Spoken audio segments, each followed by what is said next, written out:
Também com a certeza de que o desejo dos nossos corações será respondido e satisfeito por Ti, porque o nosso desejo, Senhor, é Te louvar, é Te adorar, é estar em Tua presença, é, Senhor, glorificar o Teu nome com as nossas vidas e ter um testemunho credível, um testemunho fiel, que a nossa fé represente esse testemunho, Senhor, e a nossa fé nesta hora Te mostre, Senhor, o quanto nós queremos que Tu estás aqui e estás aqui para nos ajudar e, Senhor, para glorificar o Teu nome. Porque a Tua palavra diz que Tu és galardoador daqueles que Te buscam e que convém que aqueles que se aproximam de Ti creiam que Tu existes e que Tu dás esse galardão. É por isso que estamos aqui, Pai, é por isso que oramos e pedimos que Te compadeças de nós, Senhor, e tudo aquilo que temos feito de errado e que não Te tenha agradado, Senhor, seja agora lançado no mar do esquecimento. Senhor, eu oro, Pai, que Tu laves as nossas almas no sangue do Teu Filho Jesus Cristo, porque Ele, Senhor, ainda é o sacrifício perfeito, o sacrifício aceite, para nos tirar da condição errada e nos colocar num lugar glorificado em Cristo Jesus. E, Senhor, isso é o que nos está prometido, que já agora estamos assentados em lugares celestiais. Então, Senhor, vem nesta manhã e toma o Teu lugar. Ministra para nós, Pai. Senhor, oramos e apresentamos, Senhor, a nossa súplica, derramámo-la perante o Teu altar. Senhor, expressando aquilo que no nosso coração é, neste momento, um desejo, uma preocupação, uma ansiedade. É, Senhor, esperar que Tu venhas agora, Pai, e com o Teu poder e a Tua mão misericordiosa comeces a operar em nosso favor. Mas, Senhor, agora é o lugar da palavra, e a palavra é Cristo. No princípio era o Verbo, e o Verbo se fez carne e andou no meio de nós. Então, Senhor, ministra para nós esse Verbo agora e que Ele ajude a nossa fé. Senhor, parte para nós o pão da vida e que nós saibamos em quem estamos firmados. E, Senhor, que isso nos dê respaldo para pedir. E sabemos, Pai, que se bem pedirmos, nos será dado. Por isso, Pai, ajuda a nossa oração. Livra-nos, Senhor, de todo mal e o Teu nome seja em tudo glorificado. Toma o controle do serviço agora e de todo o espírito presente neste edifício e que nada seja obstáculo, que nada seja impedimento para que a Tua palavra venha revelada aos nossos corações. Para a glória do Teu nome, pedimos e agradecemos em nome de Jesus Cristo. Amém, Jesus. Amém. Bom dia a todos. Eu pedia que tomássemos as nossas Bíblias. E eu pedia que abrissem no livro de Isaías, no capítulo 59, no versículo 1, nós vamos ler. Em nome de Jesus Cristo. Ele disse, tudo quanto fizerdes, fazei em meu nome. Amém? Então, essa é a orientação para nós neste momento. Fazer em seu nome. Eu pedia que abríssemos, então vamos ler só o versículo 1. Se já todos encontraram, ou então está projetado no nosso painel. Estamos juntos? Vamos ler. Eis que a mão do Senhor não está encolhida, para que não possa salvar, nem o seu ouvido agravado, para não poder ouvir. Acrescento o Senhor às suas bênçãos à leitura da sua palavra. Podem sentar. Eu queria hoje tomar uma orientação. Eu tenho estado em oração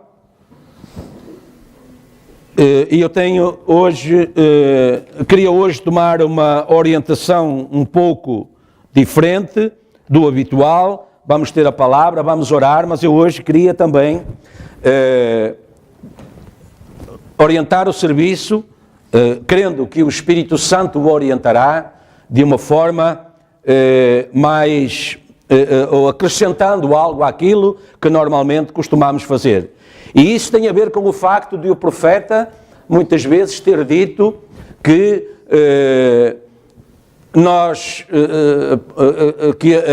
o Pentecostes, não é?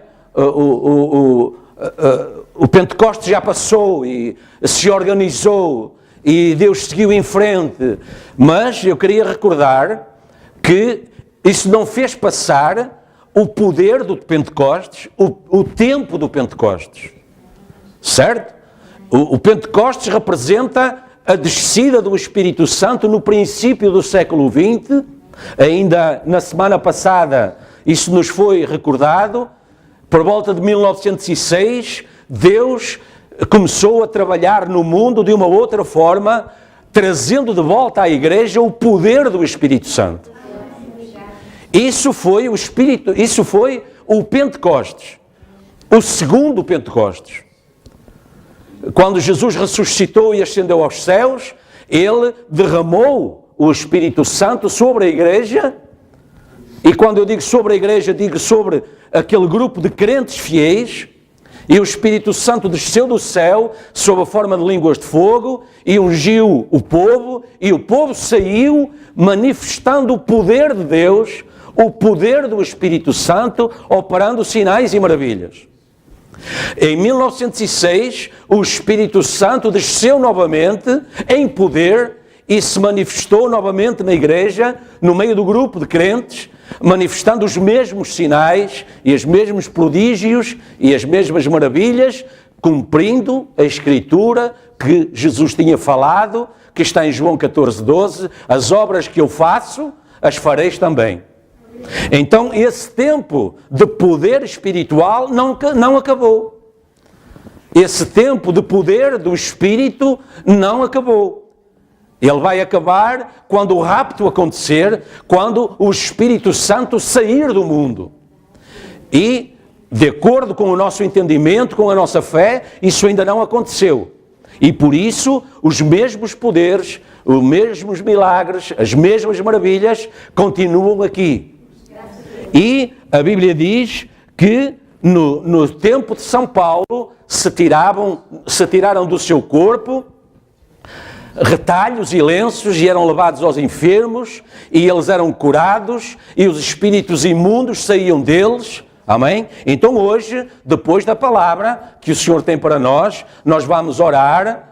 Não é? Nós vamos orar por quem quiser vir à frente para que se ore pelos seus problemas, mas eu vou colocar aqui também alguns retalhos e lenços sobre esta mesa, sobre a qual depois iremos orar também. E quem tiver fé para isso, não é? Pode tomar um lenço e levá-lo e usá-lo. E repare, não é um amuleto, não é? Não é um amuleto, mas nem eu sou São Paulo, nenhum de nós é, mas eu creio de todo o meu coração que Jesus Cristo é o mesmo, ontem, hoje e eternamente. E o profeta diz mais sobre isto, que crê que a razão por que São Paulo permitiu isso, que se tirasse do corpo dele, das suas roupas, retalhos e lenços e se levassem aos enfermos, e isso foi vindicado por Deus. Ele diz, isso deve ter a ver com o que Eliseu disse quando a mulher sunamita veio aflita porque o seu filho estava morto, e Eliseu disse para Geazi, pega no meu bordão, leva-o, coloca-o sobre o moço e o Senhor fará o resto. A sunamita é que disse, não, eu não vou sair daqui. Portanto, ela lutou com o anjo, como Jacó, até o Senhor a abençoar.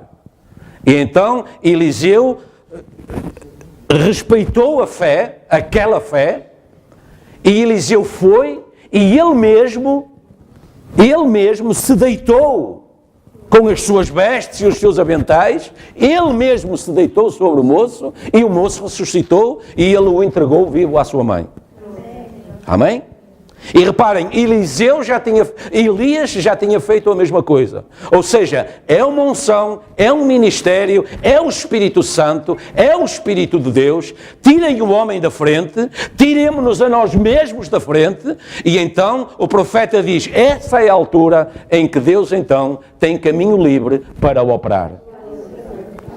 Então eu estava ali a pensar e a falar com Deus, o Senhor me tem dado um humilde ministério, a minha esposa talvez seja aquela que melhor recordação hoje tem disso, os meus filhos eram muito pequenos, mas o Senhor me deu um humilde ministério que desde o princípio esteve virado para a pregação da pura palavra de Deus, da mensagem da hora, não é? Ao mesmo tempo, o Senhor me permitiu alguma experiência na luta, na confrontação com demónios, né? Com demónios mesmo, ali face a face. E o Senhor me encorajou a nunca temer e a enfrentar esses poderes, porque eu sei que não sou eu, mas Deus tem que usar alguém.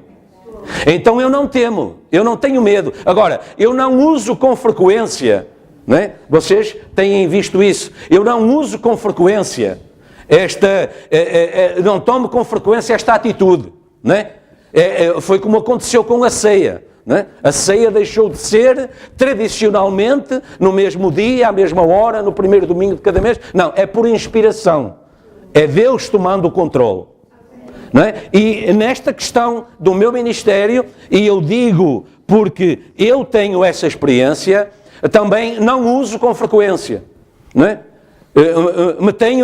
Tenho fugido a fazer isso. Fui criticado, fui instado a fazer e faz assim, e faz assim, e faz assim, e eu sempre me retivo um pouco, porque eu sei que Deus não dá show. Deus não dá espetáculo, não é? A igreja não é um circo ou um teatro de variedades, mas Satanás sabe que quando Deus ergue a sua mão, Satanás sabe qual é o seu lugar, e o lugar é debaixo das plantas dos nossos pés. Amém? Então, crendo nisso, eu creio também que hoje, não é, nós temos que tomar uma atitude diferente. E como o profeta disse, há alturas em que nós temos que mostrar de que massa somos feitos. Qual é a nossa natureza? Até onde vai a nossa fé? Não é? Então, estamos muito agradecidos a Deus por esse pequeno sinal, não é, que o Senhor nos deu a respeito do irmão Semi. Não é? Agora, reparem, foi um pequeno sinal, mas ontem eu enfrentei Satanás a esse respeito, porque houve uma altura na Escritura em que Israel estava numa grande dificuldade, há 3 anos e meio que não chovia, e Geazi, o moço, veio ter com Elias e disse-lhe, olha, ao longe apenas se vê uma nuvem como a mão de um homem. Era um pequeno sinal. Era um pequeno sinal. Mas Elias, o que é que ele fez com esse sinal? Ele sabia que era Deus a falar com ele, não com Israel. Era Deus a falar com ele, que aquele era um sinal para ser tomado, e os sinais de Deus têm que ser tomados pela fé. A mão de Deus tem que ser tomada pela fé. Reparem, a mão do Senhor não está encolhida. Está a ver? E Elias disse para o moço, desce, avisa Acabe que se recolha, que compre guarda-chuvas onde ele quiser, que vá comprar gabardines e botas de água, porque vai chover. Vai chover. Era uma nuvem como a mão de um homem nos céus de Israel. Mas ele olhou, ele nem olhou, ele recebeu uma notícia. Amém? Ele recebeu a notícia. O moço lhe disse, a única coisa que se vê no céu, ele estava em oração. Ele disse, a única coisa que se vê no céu é uma pequena mancha, uma pequena nuvem como a mão de um homem. Isso não retém chuva que sustente uma terra que há 3 anos e meio não bebe. Certo? Repare, no fundo é a condição em que nós estamos a ficar aqui. não é? Vai ter que chover durante uns dias muito prolongados para que a terra beba a água, para que as fontes voltem a jorrar, não é? Agora, quando Elias recebeu aquela notícia de que a nuvem era como a mão de um homem, ele disse: desce porque a terra vai beber. Certo? Portanto, nós temos que saber em quem estamos firmados. Repare, os sinais são pequenos aos olhos do mundo, porque o mundo não está interessado com os sinais de Deus. Agora, para o crente, isso é diferente. Para o crente, isso é diferente. Certo? Porquê? Porque ele recebe no coração, ele está em comunicação com Deus e ele sabe que Deus não é Deus de pequenos sinais. Certo? E a Bíblia diz, não é? Repara, a Bíblia diz, a Bíblia em Hebreus 11:6 é um dos versículos que quase desde o princípio da minha leitura de Bíblia, logo ficou gravado no coração. E a Bíblia diz, é importante, é imprescindível que aquele que se aproxima de Deus creia que Ele existe e é galardoador. Sabe o que é um galardão? Um galardão é uma recompensa. Certo? É uma recompensa. Então repara, isso deve estar sempre presente nos nossos corações. Porque isso é no fundo o que o profeta está a falar, a mão do Senhor não está encolhida. Mas convém que aquele que se aproxima de Deus, aquele que vem à igreja, aquele que vai orar, creia que é Deus mesmo com quem Ele está a tratar. O Deus Todo-Poderoso, o Deus que fez os céus e a terra, o dador da vida. Certo? Claro que Deus tem um dia determinado para nós virmos aqui. Nós não escolhemos esse dia. Deus tem um dia determinado para nós sairmos daqui. E nós também não sabemos esse dia. E lembrem-se, quando Jesus disse aos discípulos que Ele ia ser tirado da terra, a reação natural de Pedro foi: Senhor, não digas isso a teu respeito. Então tu ressuscitas os mortos. Repara um pouco como o irmão Paulo falou aqui na oração. Senhor, então tu curas os enfermos e tu estás doente? Então tu ressuscitas os mortos e tu estás a dizer que vais morrer? E Jesus disse a Pedro: Pedro, cala-te. Às vezes é melhor. Pedro, cala-te, porque só conheces das coisas da carne. Tem calma. Agora, não era para Pedro, claro, que Jesus estava a falar. Era para aquela natureza carnal, aquelas emoções, aqueles sentimentos, aquele desejo de que as pessoas de quem nós gostamos permaneçam sempre, não é? Conosco. Mas isso pode não acontecer. Nós mesmos, repare, num momento estamos, no momento seguinte podemos não estar. Mas agora, repare, a glória de Jesus Cristo se tocou nos nossos corações, nos deu a garantia, né, que nós os vamos encontrar de volta. E o profeta disse que somos uma geração privilegiada, porque os vamos ver primeiro a eles do que ao próprio Cristo. Está a ver? Ainda por estes dias eu estava a ler o profeta a dizer isso. Você já viu? Você vai encontrar a mamãe, o papai, o bebê, o filhinho, a filha. Você vai encontrá-los primeiro a eles do que ao próprio Senhor Jesus Cristo. Porque os que dormem em Cristo se levantarão primeiro. E nós seremos transformados. E estaremos com eles aqui. E depois então é que iremos juntos encontrar o Senhor nos ares. Juntos. Juntos aqui. Transformados aqui. Está a ver? Portanto, nós temos que saber em quem estamos firmados. Agora, Deus conhece-nos. Deus ama-nos. Mas, repare, Deus também nos deu ferramentas. E nós temos que as usar. E as ferramentas de Deus só podem ser usadas de uma maneira.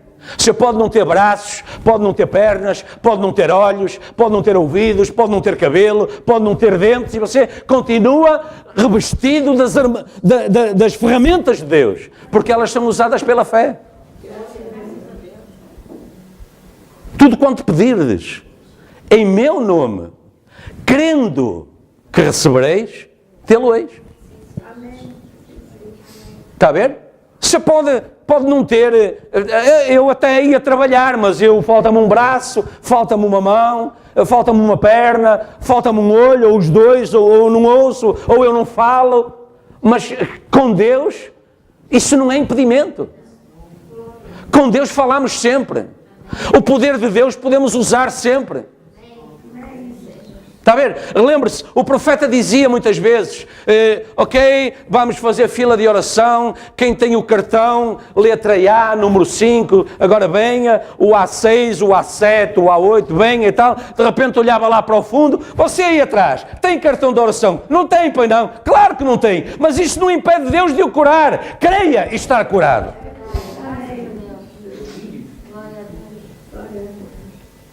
Porque as ferramentas de Deus são pela fé. São pela fé. Está a ver? Certo? Repare, ele estava de costas para a multidão e ele sabia que você, fulano de tal, se chama assim, mora em tal lugar, está aqui por esta razão assim. E muitas vezes o que é que acontecia? Ele olhava e dizia, você nem sequer está a orar por si. Isso é o homem? Apresente-me um homem que seja capaz de fazer isso. Porque tudo aquilo que era falado debaixo da unção de Deus era verdade. Isso é o que quer dizer, assim diz o Senhor. Quer dizer que não é homem algum, mas é o Espírito de Deus a falar, a fazer. Essa é a mão de Deus. Essa é a nossa paz. Essa é a razão da nossa vitória. Amém? Portanto, vamos falar um pouquinho sobre isso, sobre a mão de Deus. Eis a mão de Deus. Ora, o significado desta expressão é a presença de Deus no meio dos crentes. Ou seja, está a ver, o que está aqui expresso é que a mão do Senhor está no meio dos crentes. Deus nunca deixou de estar no seu meio. Se você é crente, se você é fiel, se você reconhece a glória de Deus como a autoridade sobre a sua vida, a mão do Senhor não está encolhida. Você poderá, por vezes, às vezes causa impressão, que se é assim, porque é que os crentes são aqueles mais oprimidos? Repare, e se pensar assim, repreenda esse espírito. Os crentes não são os mais oprimidos, coisa nenhuma. Os crentes não são aqueles que passam por maiores aflições, coisa nenhuma.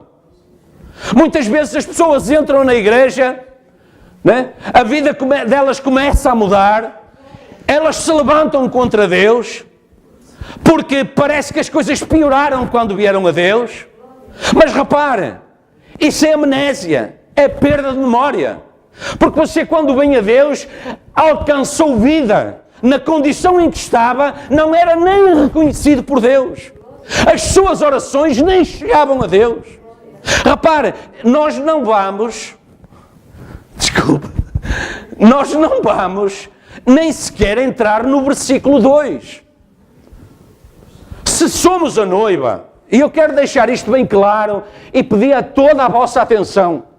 Se somos a noiva, o versículo 2 já está esclarecido para nós. O versículo 2 diz, mas as vossas iniquidades fazem divisão entre vós e o vosso Deus. Certo? Repare, eu nem o pus aqui.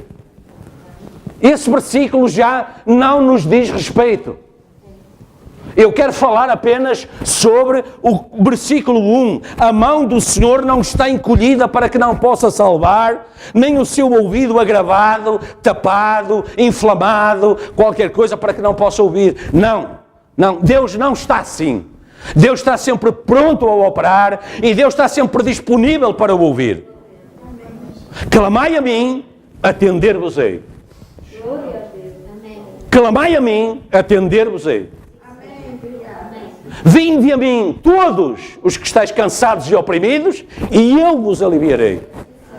A mão do Senhor não está encolhida. Agora, o que o profeta no Antigo Testamento dizia é que, mas as vossas iniquidades, os vossos pecados, fazem divisão entre vocês e o vosso Deus. Porquê? Porquê? Porque eles expiavam os pecados através do sacrifício do bode, do carneiro, do cordeiro. E o profeta explica isso, dizendo, quando eles faziam esse ato religioso, que hoje para nós é, por exemplo, a ceia, eles, como sacrificavam apenas um animal, quando eles saíam dali, eles levavam no coração os mesmos desejos de fazer as mesmas coisas de que eles se tinham arrependido. Se eles vinham confessar o adultério, eles iam embora e continuavam a ter vontade e a adulterar, e assim sucessivamente. Mas Deus, que é riquíssimo em misericórdia, proveu um cordeiro perfeito. Não era um animal que nascia de ato sexual, não era um animal que tinha uma vida limitada, mas Deus proveu um cordeiro dele mesmo. E quando João Batista ouviu e disse, este é o cordeiro de Deus que tira, a partir daquela altura passava a haver a possibilidade de definitivamente tirar o pecado da frente. E então o profeta explica que esse sangue de Jesus Cristo moveu essa nuvem das nossas iniquidades, tirou-a de cima de nós, e nós passamos a ter, o véu do templo se rasgou, e nós passamos a ter acesso direto à glória Shekinah, ao trono da misericórdia. Amém? Ao trono da misericórdia. Então, se eu transgredir hoje, eu sei que eu tenho onde apelar. Senhor, tem misericórdia. Não o trono da justiça. As pessoas, muitas vezes, no seu erro, clamam que Deus seja o juiz delas, que Deus faça justiça. E o próprio irmão Brana diz, eu não apelo para a justiça de Deus, porque eu não vou conseguir suportar a justiça de Deus. Eu apelo para a misericórdia de Deus, para o trono da misericórdia de Deus. Que Deus tenha misericórdia de mim. E Deus tem. Portanto, a nuvem das nossas iniquidades já foi movida pelo sangue quando recebemos Jesus Cristo como nosso único e suficiente Salvador. E a prova que nós demos ao mundo acerca disso foi quando nos batizamos em seu nome. E a Bíblia diz que quando fomos batizados em nome de Jesus Cristo, tomamos o nome de Jesus Cristo. Por isso somos cristãos. Tomamos o nome de Jesus Cristo. Certo? Portanto, esta já não é a nossa questão. A nossa questão agora é como usufruir, beneficiar da mão de Deus. Que muitas vezes nos desesperamos achando que Deus não gosta de nós, que Deus está entretido a fazer outra coisa qualquer. Um pouco como disse Elias lá no Monte Carmelo, não é? Aos idólatras, aos profetas de Jezabel, da denominação, não é? E Elias disse, olha, clamai mais alto, quem sabe ele está ocupado a fazer uma coisa qualquer, não é? Agora, quando Elias disse, Senhor, se eu sou teu servo, presta atenção, não anda, irmão, há 22 anos eu tomei para mim o seguinte, eu não ando aqui a brincar às igrejas. Eu não venho aqui apenas para ter um rendimento ou para me apresentar socialmente na cidade. Não. Não é isso, irmão. Nós não devemos vir à igreja debaixo desse espírito. Esse é o tal espírito nicolaíta.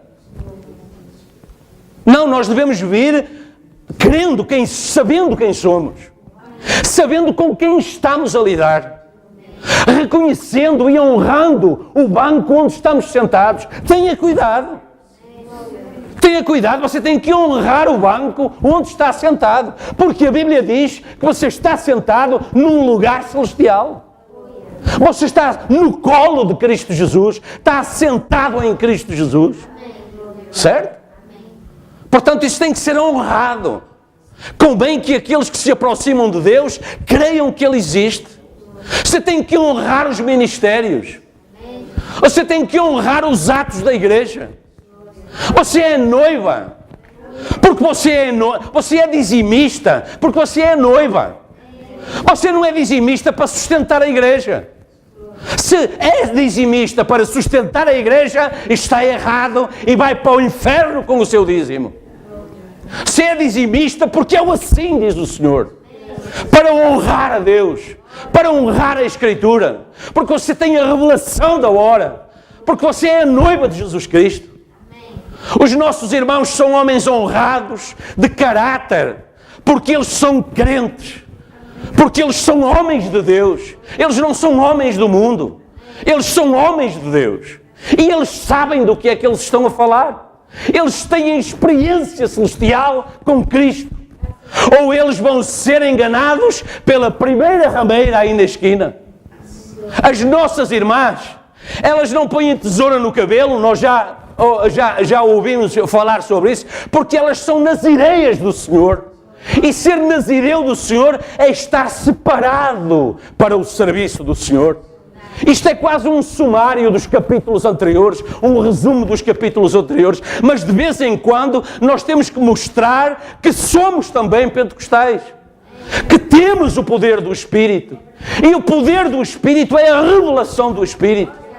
O poder do Espírito não é sinais e maravilhas, não é falar em línguas, não, isso são os frutos de ter o Espírito. Mas o verdadeiro sinal do Espírito é uma completa rendição e obediência à palavra do Senhor. A toda a palavra do Senhor. Quando João disse que o verbo, que é a palavra, o verbo, quando o verbo se fez carne, isso quer dizer que a Bíblia um dia andou em carne humana aqui no meio. E isso foi no corpo de nosso Senhor e Salvador Jesus Cristo. Amém? Deus nunca disse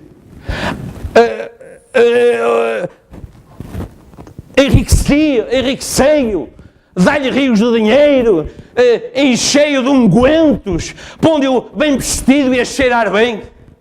Deus só requereu uma coisa que nós fizéssemos com Ele, é ouvi-o. Esse é meu Filho amado em quem me compraz habitar. Ouvi-o. Ouvi-o. Agora, o que é que me adianta que os meus filhos me ouçam de manhã à noite? Ai, são filhos muito obedientes. São filhos muito obedientes, eles nem abrem a boca. O pai fala e eles ouvem tudo. Sim, mas o que é que me adianta isso se eu viro as costas e lhes disse para irem pela esquerda e eles vão pela direita? De que é que me adianta isso? Ai, eles não abrem a boca. Eles ouvem tudo o que o Pai diz. Jesus disse, vós me amais? E eles disseram, Senhor, nós te amamos. E Ele disse, aqueles que me amam são aqueles que ouvem a minha palavra, os meus mandamentos, e os cumprem. Está a ver, irmão? Não é, eu vou à igreja. Eu sou muito crente. Vou à igreja todas as vezes. Sim, mas sai para fora e é como que não tivesse ido. Não faz nada daquilo que ouviu. Não põe em prática nada daquilo que leu.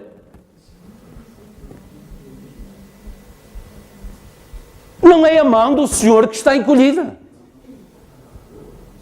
Estamos juntos? Somos nós que estamos encolhidos. Somos nós que temos os ouvidos agravados para ouvir. Somos nós que temos as mãos amarradas para fazer. Sabe porquê? Porque quanto mais mundo houver em nós, menos espaço há para Deus nos encher com o Espírito Santo. Porque não há concórdia entre o Espírito de Deus e o mundo. A Bíblia diz que você ama o mundo e as coisas do mundo, o amor de Deus nem sequer está em si. Amém? Também é a expressão hebraica para manifestar a ideia de que Deus está no nosso meio e fortalece. Não vamos falar do versículo seguinte, já o entendemos. Bem, poderá parecer uma expressão demasiado simples. A mão do Senhor. O nosso tema hoje, a mão do Senhor. A mão do Senhor. É o nosso tema, só esse. Não é? Mas o Senhor nos permita chegar o mais longe possível. Não é? A mão do Senhor. Ok. Afinal, todos sabemos ou temos a ideia dos dias que estamos a viver. São os dias da manifestação do poder da palavra falada. Eu acho que já chegamos a essa conclusão, pelo menos, pelo estudo das eras que temos vindo a acompanhar. Estamos na última era. Mas repara, como nos foi dito aqui na semana passada, já nem sequer somos o povo da era de Laodiceia. Porque Laodiceia pôs a palavra fora. Quando a Bíblia diz, na carta a Laodiceia, o Espírito Santo diz às igrejas, eis que eu estou à porta e bato. Oh, irmão, nós só fazemos isso quando estamos do lado de fora. Certo? Porque se estivermos dentro, não batemos à porta à espera que nos abram. Certo? Estou certo, eu? A Bíblia está certa? Portanto, quando a Bíblia diz, quando Jesus diz, Ele é a palavra, presta atenção. Não estamos a jogar com... Há aí livros fora nas livrarias para fazer jogos de palavras. Não é? Palavras cruzadas, cruzadexes e não sei o quê. Não é disso que estamos a tratar. Deus não joga com as palavras. E, portanto, se Ele diz, eu estou à porta e bato, é porque Ele está do lado de fora. Certo? Então, qual é a condição da igreja quando a palavra está posta do lado de fora? Certo? Aí ela vai falar em línguas, ela vai... Sim, claro. Sim, é possível tudo isso. É possível usar os dons, expressar, manifestar os dons do Espírito. Mas já chegamos lá, não é? Porque, repare, irmãos, é tempo de pregar para a noiva.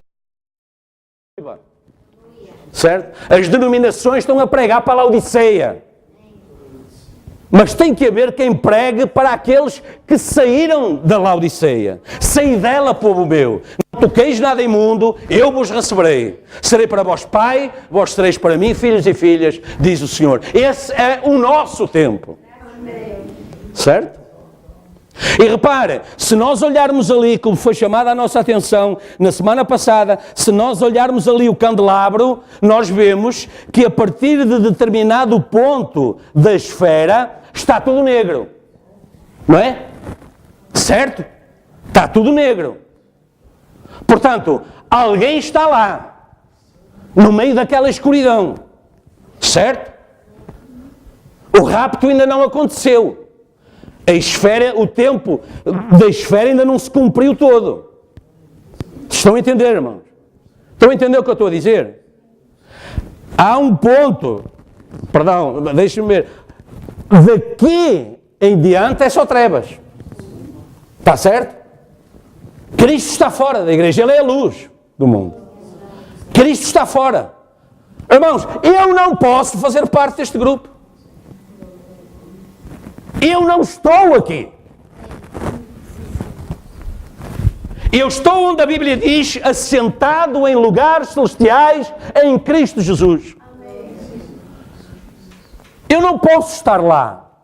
Mas aquela ainda é a era, mas é a era onde Cristo já está completamente fora dos corações. A plenitude, porque Cristo hoje, para a noiva, repare, é a plenitude da palavra. E a plenitude quer dizer a totalidade da palavra.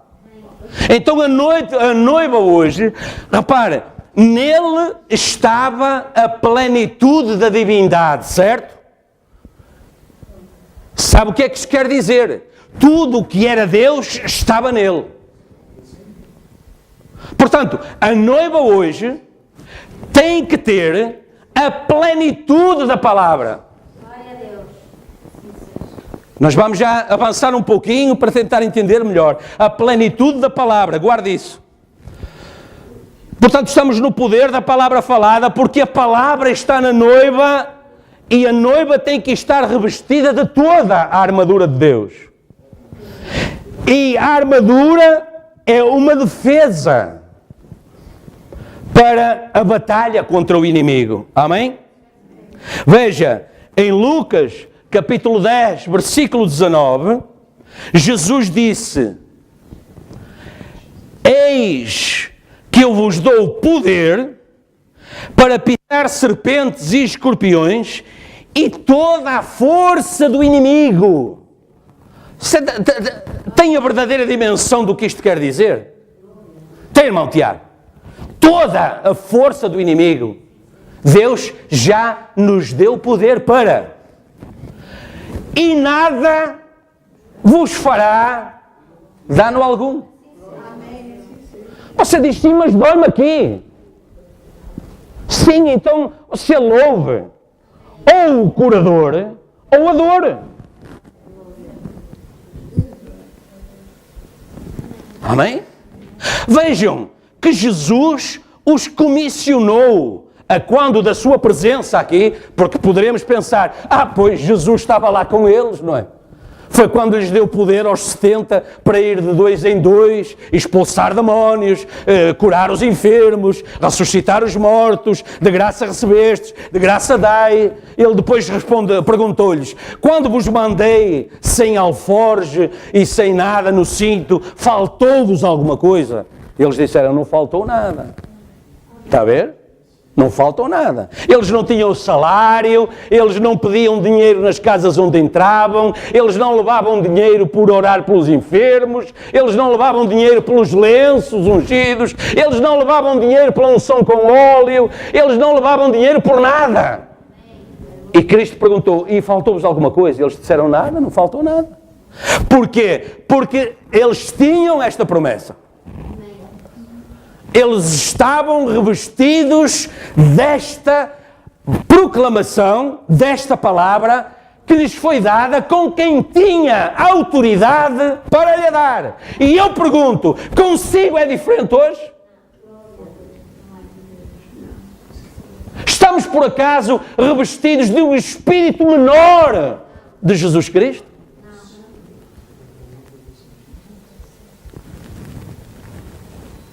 Mas repare, depois do Pentecostes, ele faz o mesmo no meio do povo gentio. E em Atos 11, 19, a Bíblia diz, e os que foram dispersos pela perseguição que sucedeu por causa de Estevão, caminharam até a Fenícia, Chipre e Antioquia. Agora já é com os gentios, certo?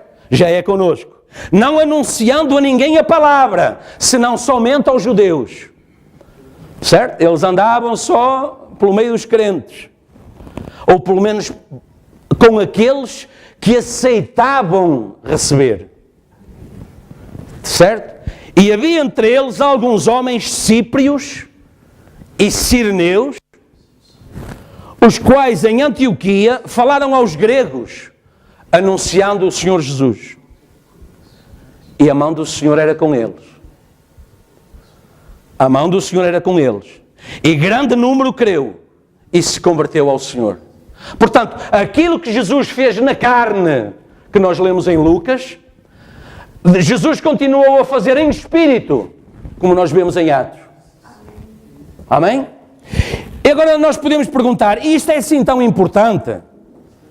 E eu digo sim, se não vejamos o que a Bíblia diz em Eclesiastes. Depois voltei-me e atentei para todas as opressões que se fazem debaixo do sol. Opressões. E vi as lágrimas dos que foram oprimidos. Não é? Quantos aqui já foram oprimidos até às lágrimas? Até às lágrimas. e vi os que não têm Consolador. E a força estava do lado dos opressores. Mas eles não tinham Consolador. Está a ver? Ele não tinha ninguém, eles não tinham ninguém. Eles estavam oprimidos até às lágrimas. E havia também aqueles que estavam oprimidos até às lágrimas, mas que não tinham Consolador. Não tinham socorro. Oravam até, provavelmente, a muitos deuses. Tinham um Deus para as colheitas, um Deus para a fertilização, um Deus do amor, um Deus da guerra, um Deus da paz, um Deus do sol, mas eles não faziam nada. Têm olhos, mas não veem, têm mãos, mas não apalpam, têm boca, mas não falam, têm ouvidos, mas não ouvem, não acontece nada. E a opressão continuava ali. Deixe de orar em nome de Jesus Cristo e você vai ver o que Satanás faz consigo.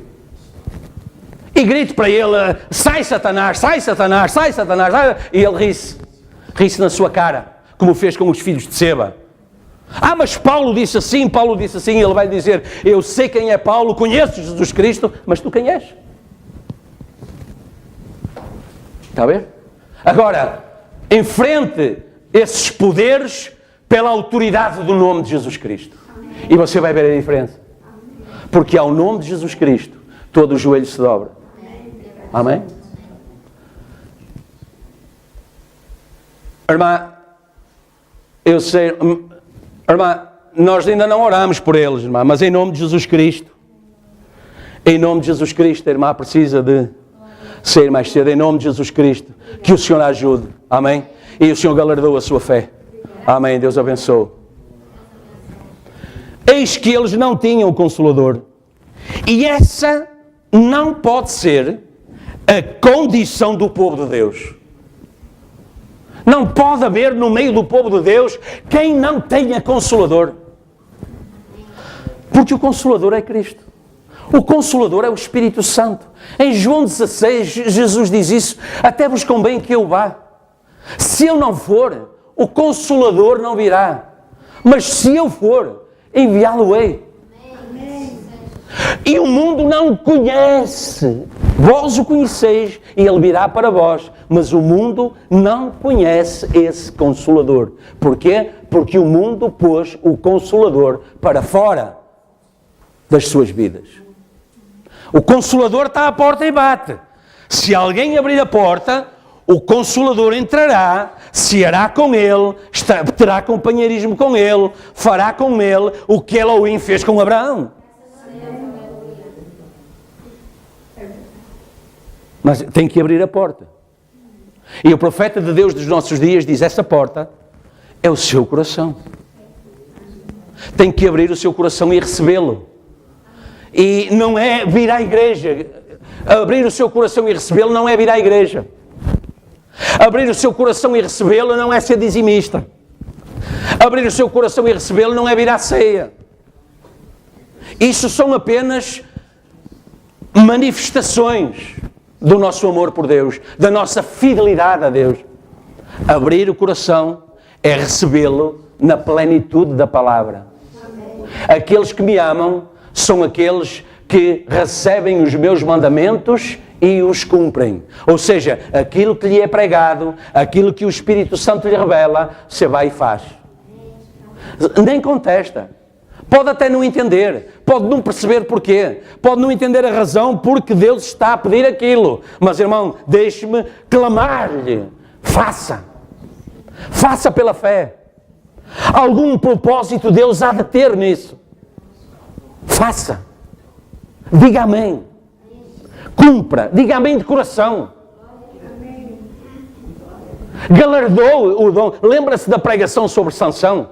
Quando ele considerou o dom nazireu de menor importância, Dalila tomou conta dele. Os filisteus arrancaram-lhe os olhos. Deram cabo dele. Porque ele considerou que, se não estiver naquela igreja, está noutra. Se não ouvir aquele pregador, ouve outro. Eles não têm todos a Bíblia. Mas lembre-se, o profeta de Deus disse muitas vezes, mecanicamente, qualquer homem, qualquer mulher que se possa mexer, Às vezes até nem precisa, liga uma ventoinha e o vento da ventoinha vai virando as páginas e você vai lendo. Já acabei esta, ventoinha. Nem precisa. Qualquer ato mecânico pode virar as páginas, abrir o livro. Portanto, o que tem que realmente se abrir são os nossos corações para receber Deus na plenitude da sua palavra revelada. Esse é o poder. Esse é o poder. Se disserdes a este monte, ergue-te, lança-te no mar, e não duvidares, mas creres, assim te será dado. Amém? Veja, essa não pode ser a condição do povo de Deus. Na mensagem Jeová Jiré, o profeta diz assim, depois aí os parágrafos os parágrafos não vão coincidir.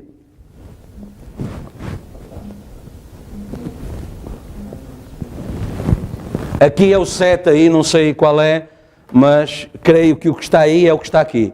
O profeta diz assim, somos ensinados na Bíblia que um dia, quando Israel estava em seu caminho pela fé, viajando para a terra prometida, porque essa era a promessa de Deus, que Ele os levaria àquela terra. Repare, não tem você hoje a mesma promessa de Deus? Que Deus o levará para uma nova Jerusalém? Portanto, está atual esta mensagem, certo?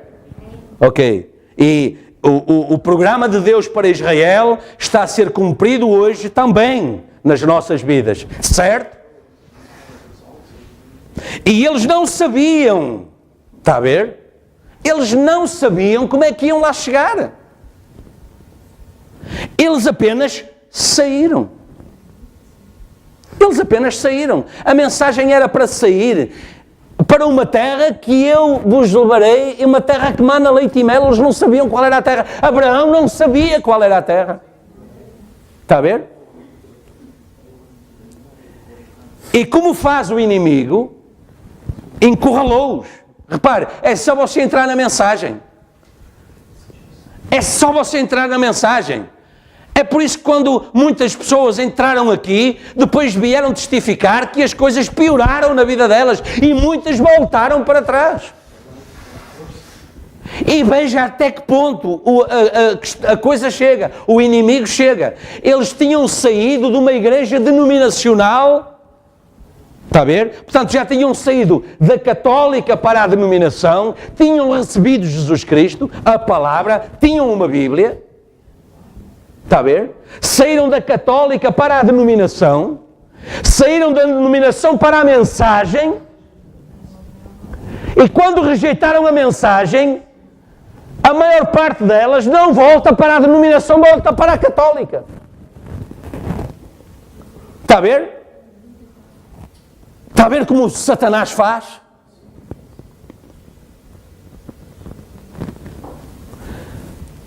E como faz o inimigo, ele encurralou-os. E ali estavam eles, as montanhas de um lado, o mar do outro, na frente deles, e o exército de Faraó atrás deles. A própria natureza os estremecia. A própria natureza parece que era contra eles. Você quer ir em frente na fé e o seu próprio corpo que luta contra si. Já deu conta? Porque de onde é que veio o seu corpo? Da terra. A sua carne veio do pó. E a vontade dela é voltar ao pó. É por isso que a Bíblia diz que as obras da carne são inimizade para Deus. O inimigo usa a sua carne para tentar encurralar a sua fé. Para lhe dizer onde é que está o Deus dos milagres. Sabe que o profeta identificou esse espírito? Sabe que o profeta identificou claramente esse espírito? E ele diz assim, irmão, esse espírito é o mesmo espírito que estava lá no Calvário, a olhar para a cruz a rir-se e a dizer, olha, se tu és o Filho de Deus, desce dessa cruz e nós vamos crer em ti. Salva-te a ti mesmo. É o mesmo Espírito que estava lá no Calvário dizendo exatamente a mesma coisa. Entraste para uma igreja da mensagem. Estás numa igreja da mensagem. E daí? Olha aí. Olha os problemas. Olha as dificuldades. Olha o desemprego. Não é? Olha os filhos que têm dificuldade em crer ou não creem. Olha o marido, olha a esposa. O irmão Fial ligou ontem. Enviou saudações para a igreja. E conversámos muito sobre a experiência que eles estão a ter lá. Ele já me chama ancião. É natural, ele podia ser meu filho, mas ele tem outro intuito, não é? Ele fala em ancião em termos de experiência, não é? E falámos um pouco sobre isso e ele disse, olha irmão, uma das grandes dificuldades que eu tenho tido ao longo do meu ministério neste país é a dificuldade em receber famílias. E enquanto eu não tenho famílias na igreja, as coisas são mais difíceis. Porque vem uma pessoa, mas o resto da família não crê. E depois há uma luta lá em casa. É uma luta. Porque eles não creem. Você diz, não, mas eu não posso fazer isso, porque isso não agrada a Deus. E eles riem-se na sua cara, escarnecem de si.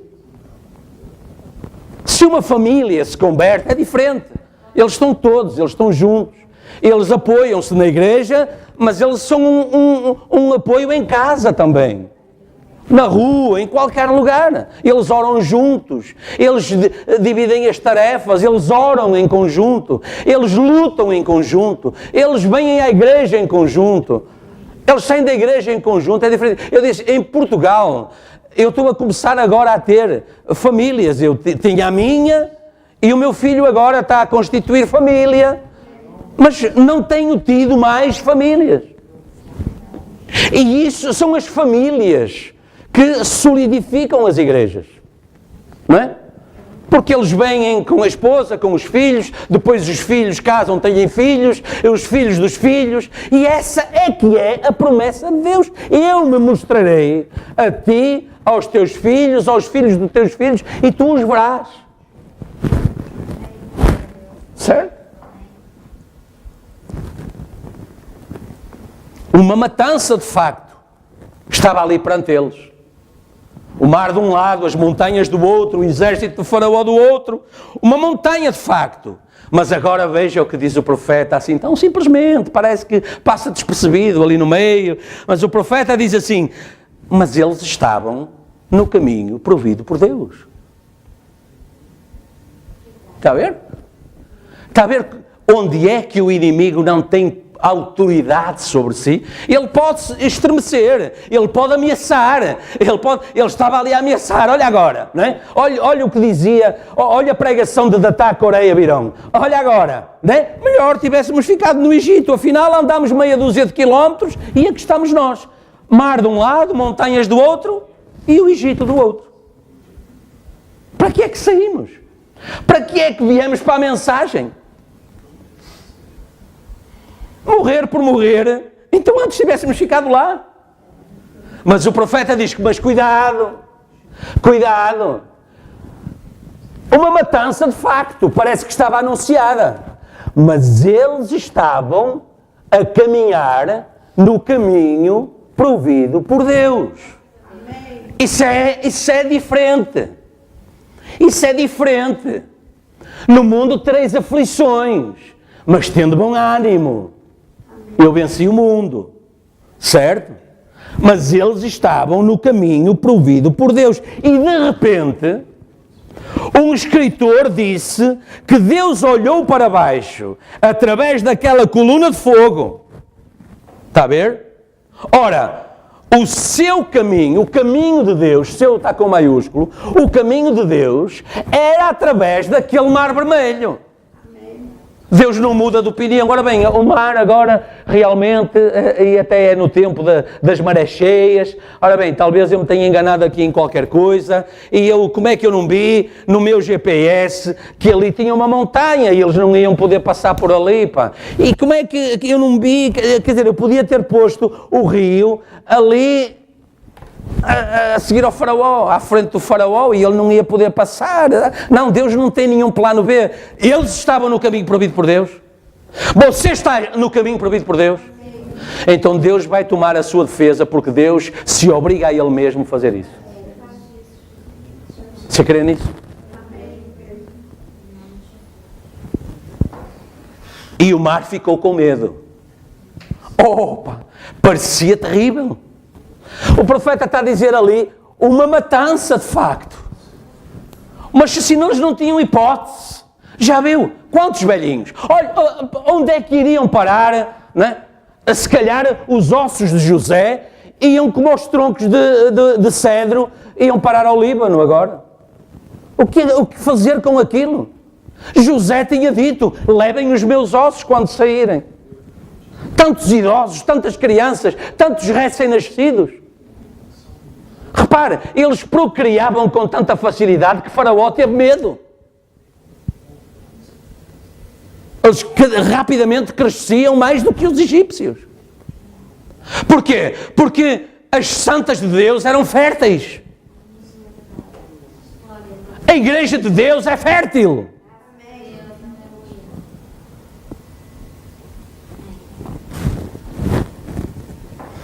Glória a Deus. E ele simplesmente abriu as suas margens e Israel cruzou em terra seca. Irmão, nem as piugas umedeceram, irmão. Passaram em seco. O profeta diz, tu ainda és Jeová Deus. Mas essencialmente, e porque o versículo seguinte já nos foi revelado, ao que realmente este versículo, 59:1, ao que realmente este versículo nos convoca, é a assumir a nossa real condição. Amém? Que é, como está expresso lá em 1 Coríntios 2:14-16, é o homem natural não compreende as coisas do Espírito de Deus. Portanto, enquanto estivermos no espírito do mundo, não vamos entender as coisas de Deus. Nem vamos chegar perto. Quanto mais mundo houver nos nossos corações, é por isso que às vezes, não é? Nós temos alguma dificuldade em dizer às pessoas, não é? As pessoas falam, porque eu vi aquele programa, porque eu li aquele livro, porque eu li aquele jornal, porque eu vi aquele filme. Há alguma coisa de mal nisso? Não. Não há mal nenhum nisso. Só que isso não lhe está a trazer a revelação do Espírito de Deus. Pelo contrário, está a afastar lentamente, a trabalhar contra. Está a tornar a pessoa cada vez com a sua mente mais natural, mais terrena, não é? E repare, todos esses filmes, todos esses livros, todos esses recortes de jornal trazem uma explicação científica para as coisas. Ou têm ou não têm. Vão dizer, bem, mas até agora ainda não se conseguiu descobrir, mas até agora ainda não há explicação, mas até agora... Portanto, cada vez mais a mente natural vai cauterizando a nossa mente e o espiritual vai ficando cada vez mais distante e tem cada vez mais dificuldade em entrar. Entende? Quer dizer, eu de antes ainda conseguia ler a Bíblia e entendia. Eu até já estava a entender muito bem. Agora de repente, está a entender? Agora de repente, e não julguem que eu estou a falar para a irmã A, B ou C, ou para o irmão A, B ou C. Não deixe que o inimigo o cerque também por aí. Eu não estou a falar para ninguém. Eu estou a falar para nós, estou a falar para mim mesmo, estou a falar para aqueles que nos ouvem. É o Espírito de Deus que está a falar connosco.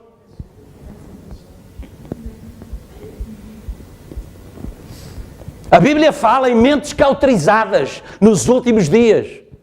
E é por causa de terem as mentes cauterizadas que têm aparência de piedade, mas negam a sua eficácia. Certo? Portanto, o irmão Semi, ou tenha ele o nome que tiver, eu mesmo, porque já lá estive também, e cheguei a estar do outro lado, eu mesmo, deixe-me dizer-lhe, nunca estive dependente de médico nenhum. Não por minha vontade, não fui eu que lhe disse lá, eu não preciso de si para nada. Não, eu não tinha nem voz ativa, não é? Teve até uma semana de internamento que se me apagou completamente, não me lembro de nada. Hoje ainda não me lembro de nada. Nem sei se alguma vez me virei a lembrar. Nem estou interessado agora nisso. Agora, o que eu estou interessado e do que eu testifico, e a minha esposa aí é testemunha, foi os médicos dizerem-me que foi milagre. E eu disse, doutor, a medicina reconhecendo o milagre? E eles nem quiseram saber. Olha, foi milagre, foi milagre. Você tem alguém a tomar conta de si. Está a ver, irmão? Parecia uma matança. Presta atenção. Parecia uma matança. Deu conta? Uma matança de facto. Mas eles estavam no caminho provido por Deus. E outra disse-me assim, certamente você tem alguma coisa mais ainda para fazer aqui. Certo? E tinha que receber uma nora, tinha que conhecer uma nova família cristã e passar a fazer parte dela, tinha que continuar a pregar o Evangelho, tinha que estar aqui para quando esta situação acontecesse, pudesse ajudar de alguma maneira a encontrar agora um outro lugar, estabelecer-nos lá e continuar a receber aqueles que quiserem entrar. As mensagens têm que continuar a sair, temos que continuar a orar uns pelos outros, ainda temos muito que fazer. Porque se fosse o tempo que Deus tinha determinado para mim, eu creio nessa promessa. Deus deu essa promessa a Abraão. E todos os teus dias cumprirei. Portanto, Deus determinou para nós um tempo de vir e um tempo de partir, e Deus prometeu. Não se esqueça disso, irmão. Às vezes, nessa parte, eu gosto, olha, do livro de Jó, o que eu gosto mais é o capítulo 42. E Deus virou o cativeiro de Jó 5 anos. Para Deus virar o cativeiro de Jó, Jó teve que estar cativo. Certo? Depois o profeta diz que a ordem natural de Deus é que tudo aquilo que nasce tem que morrer. E por isso é que Elias e Moisés ainda não morreram. Quando lhe disser que Moisés morreu, diga, não, Moisés subiu ao monte e se teve alguma indisposição, Deus o ressuscitou. Porque a Bíblia diz que Moisés vai morrer lá em Jerusalém. Porque tudo aquilo que nasceu tem que morrer. Não é? Não há dúvidas que Elias foi arrebatado em vida. Mas Moisés, o próprio Satanás, contendeu com Cristo acerca do corpo de Moisés. Ele queria expô-lo. Olhem aqui, como é que Apocalipse 11 se vai cumprir se Moisés está aqui? Olha aqui, o esquife dele. Olha aqui o esqueleto dele, como temos do Ramsés, do aquele e do aquele mais. Olha aqui, olha o esqueleto dele. Mas Satanás não tem esse troféu. Porque todo o poder está nas mãos de Deus. É por isso, Deus tem um caminho provido. E nós temos que estar nele. Digam graças a Deus. Agora vejam. O homem natural não compreende as coisas do Espírito de Deus porque lhe parecem loucura. E não pode entendê-las, porque elas se discernem espiritualmente. Mas o que é espiritual discerne tudo. E de ninguém é discernido. É por isso que ninguém nos entende, irmã. O mundo não nos entende. Porque só espiritualmente nós podemos ser entendidos. Sabe porquê? Porque quem conheceu a mente do Senhor para que possa instruí-lo? Mas nós temos a mente de Cristo. E o que é que isso significa? O que era a mente de Cristo? Era ele não fazer nada, não andar por nenhum caminho que o Pai não lhe tivesse revelado. Era ele não fazer nada. Repare, veja, mandaram-lhe o recado da casa de Lázaro. Lázaro está às portas da morte. Vem.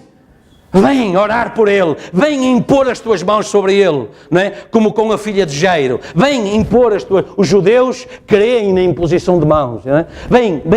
E ele foi ainda para mais longe. Certo? Porque ele estava no caminho provido por Deus. E Deus queria mostrar Cristo no poder da ressurreição. E portanto, para que pudesse haver uma ressurreição, tinha que haver uma morte primeiro.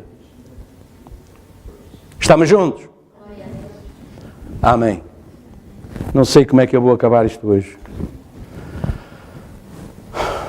Não vou acabar. Vamos orar pelos enfermos, porque tínhamos dito que íamos orar pelos enfermos. Vamos parar aqui. Nós temos a mente de Cristo. Amém? E depois, o Senhor permitindo, nós vamos continuar.